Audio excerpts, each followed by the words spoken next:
Hai rekan KPPS semuanya, dimanapun kalian berada, semoga kalian dalam lindungan Allah Subhanahu Wa Taala dan selalu diberikan kesehatan dan diberikan semangat sehingga dapat melaksanakan tugas-tugas dengan baik. Dalam video kali ini, saya akan menjelaskan tentang tata cara pengisian berita acara dan sertifikat hasil penghitungan suara dalam pemilihan gubernur dan wakil gubernur, bupati dan wakil bupati, serta wali kota dan wakil wali kota dalam pilkada tahun 2024. Namun perlu kita ketahui bahwasannya pemilihan kepala daerah atau pilkada tahun 2024 menjadi salah satu momentum penting dalam demokrasi di Indonesia. Dalam proses penghitungan suara, salah satu elemen penting yang berperan adalah pengisian C hasil baik C hasil KWK Gubernur atau C hasil KWK Bupati pada pilkada tahun 2024. Agar tidak salah paham dalam pengerjaan, ayo simak video penjelasan dari saya sebagai berikut.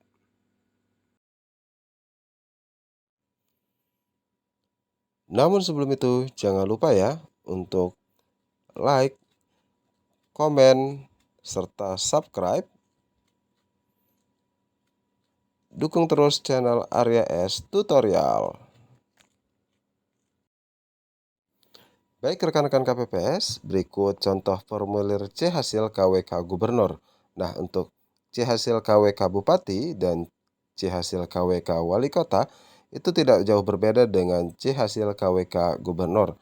Hanya perbedaan terdapat pada di lembar kedua yaitu pada kolom nama dan juga nomor urut paslon yang terdaftar di bupati dan juga wali kota.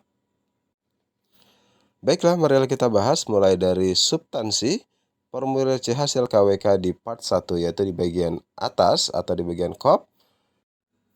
Di bagian kop yang pertama ada logo daerah yaitu logo daerah di mana provinsi tempat kalian berada. Selanjutnya yang kedua ada nama formulir yaitu berisikan berita acara, sertifikat, dan catatan hasil penghitungan perolehan suara di tempat pemungutan suara dalam pemilihan gubernur dan wakil gubernur provinsi atau nama provinsi pada tahun 2024. Dan ketiga yaitu April Tag. Nah, di sini saya akan menjelaskan apa itu April Tag di slide berikutnya. Oke, di slide ini saya akan menjelaskan yaitu April Tag terdapat 3 nomor dan 3 digit angka. Pada digit pertama diidentifikasi jenis pemilihan, Pilgub yaitu untuk nomor 1, Pilbob atau Pilwakot untuk nomor 2. Nah, kita lihat di April Tag di atas yaitu di urut pertama yaitu angka 1 yang menunjukkan bahwasanya ini adalah April Tag dari pasangan gubernur dan wakil gubernur. Nah, pada digit kedua diidentifikasi halaman di halaman pertama, di halaman kedua, dan ke-9. Selanjutnya di digit ketiga diidentifikasi jumlah pasangan calon pada halaman kedua atau halaman ketiga. Nah, pada C hasil kali ini yaitu nama calon terdapat di halaman kedua yang menunjukkan bahwasanya ada 3 pasang calon yang maju. Baik, di slide ini masih membahas substansi formulir C hasil KWK di part kedua yaitu tentang cara pengisian berita acara. Oke, sama-sama kita lihat pada substansi formulir C hasil yang membahas tentang berita acara ini ya. Terdapat 3 bagian pengisian. Yang pertama, pengisian tentang pencatatan hari, tanggal, waktu pemungutan dan penghitungan suara. Nah, di situ kita isi hari apa kita melakukan pemungutan, tanggal berapa, bulan berapa, dan tahun berapa. Selanjutnya di bagian kedua, mengidentifikasi nama provinsi, kabupaten, kota, kecamatan, kelurahan, dan nomor TPS. Nah, kita isi provinsi mana, dan selanjutnya kabupaten apa, kecamatan, kelurahan, dan juga nomor TPS yang diisikan dengan misalkan TPS 1001. Selanjutnya dalam kurung kita isikan dengan tulisan atau dengan kalimat 001. Oke, di nomor yang ketiga tentang pencatatan kegiatan sebelum rapat pemungutan suara dimulai. Di situ ada 2 waktu, yaitu pertama waktu pemungutan suara dimulai pada pukul berapa dan selesai jam berapa. Selanjutnya rapat penghitungan suara dimulai pukul berapa dan selesai jam berapa.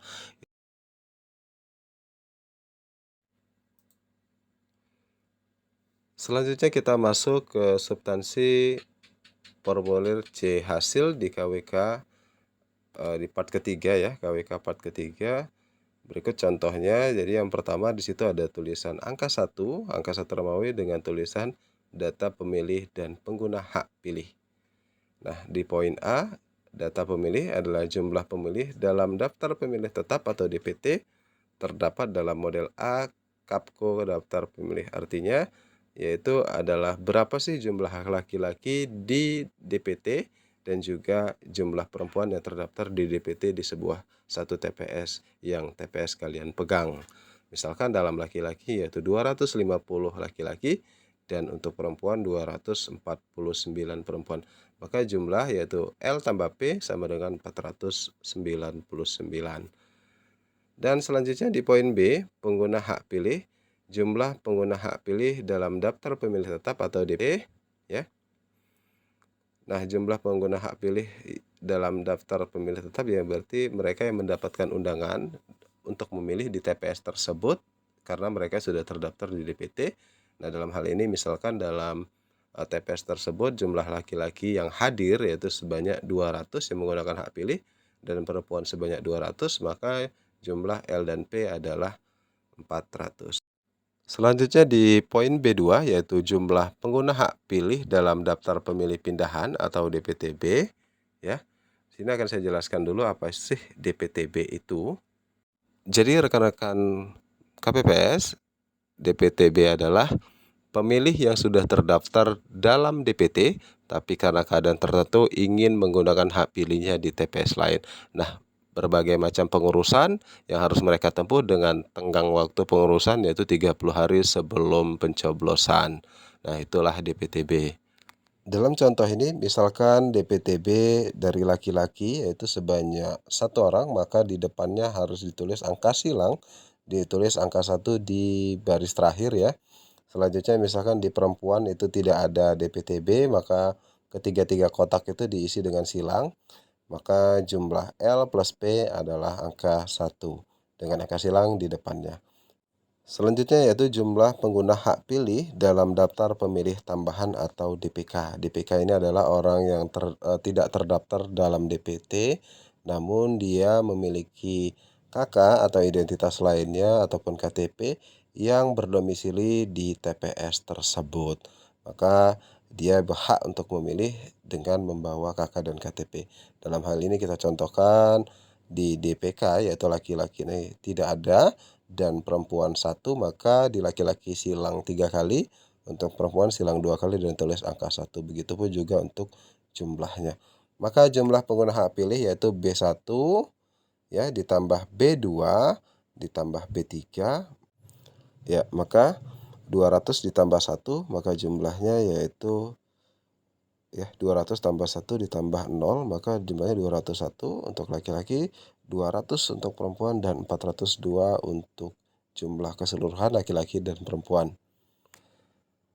Oke rekan-rekan KPPS, di slide ini membahas substansi formulir C hasil KWK di part keempat tentang pengisian data penggunaan surat suara.